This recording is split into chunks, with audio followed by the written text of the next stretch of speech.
There's been a huge breakthrough in quantum computing as 1.58 dimensions is apparently the correct amount of dimensions to unlock zero loss energy efficiency.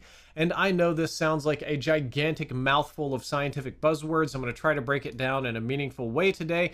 But one of the first things that I noticed is that this new type of material, which we'll talk about, looks a lot like a Triforce. I just had to point that out. I don't know what sort of magic or Zelda's involved, but this is basically magical. And what you're looking at here in yellow and brown is bismuth on top of indium. And what's interesting about this is these are known as topological insulators, which have a different material outside and inside, with the inside being insulating and the outside having a various number of complicated quantum states that allow them to conduct electricity.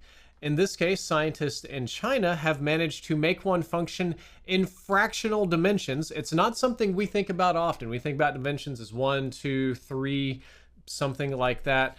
Fractional dimensions are a real thing, and the math behind them just fundamentally breaks my brain. So I'm not going to get into that too much, but fractional dimension 1.58 is apparently the correct amount to create near lossless energy transfer, because it's one singular piece of matter with the indium and the bismuth just touching each other. It's pretty much completely lossless transfer. Now, we knew about these things having in 1, 2, and 3 cube dimensions. These were just discovered in the 1980s. They were noted for their fractal nature, which is sort of this recurring pattern down toward infinity.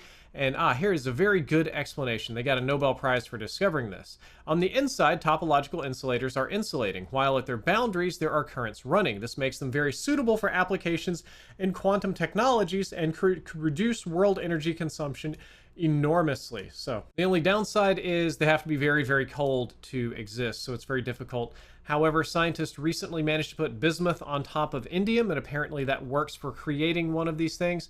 I'm going to see how we try to describe it. By growing a chemical element, bismuth, on top of semiconductor indium antimonide, the scientists in China obtained fractal structures that were spontaneously formed upon varying the growth conditions.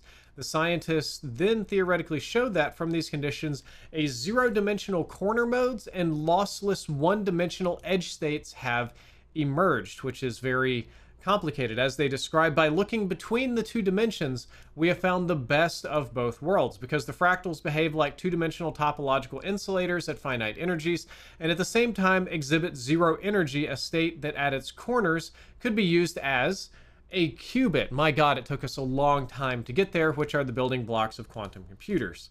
So they're hoping that they're making future qubits for quantum computers that would be nearly, it'd be like 99.9999999 on off toward infinity level of efficiency, which would be fantastic. And boy, this one's so complicated, it's hard for me to explain. I think it's going to be a very long time before this hits like mainstream manufacturing.